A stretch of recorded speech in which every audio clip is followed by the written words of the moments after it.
All right, let's talk about how you can insert a calendar in Excel. Now, the calendar I'm going to be showing you is an add-in for Excel, and it doubles as a date picker. And I'm going to explain what all of that means in a second. So the first thing you need to do is make sure that you have this developer ribbon enabled. So the way to do that is to right-click anywhere here on the home ribbon or any of the ribbons you're on. Go to customize the ribbon.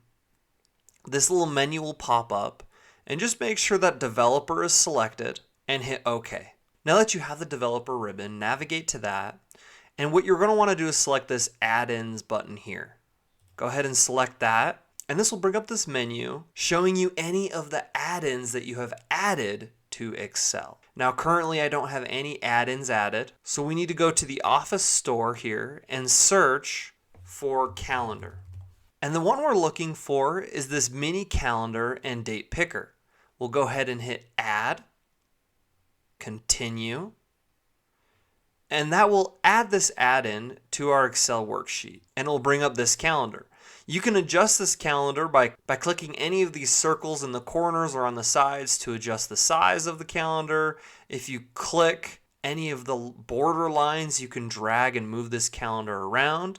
But now we have our calendar inserted. Now, this also doubles as a date picker, and what I mean by that is that I can select any date here and that will display it in a cell. All I need to do is select the cell I want the date to be displayed and then click the date I'm looking for.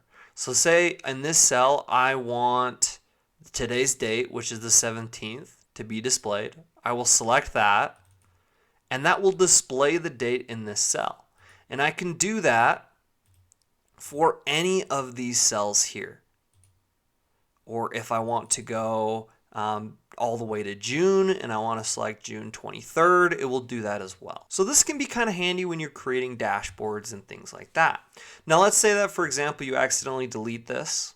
What you can do is go back to the Developer tab, go to Add-ins, and now that add-in is going to be there automatically because we've already added that from the Office store. So if we select that again and go ahead and hit add, it will bring back our calendar and date picker. So there you have it. That's kind of the easiest way you can insert a calendar and date picker into Excel. Thank you so much for watching. Don't forget to subscribe, smash the like button. Thank you, and just have such a great rest of your day.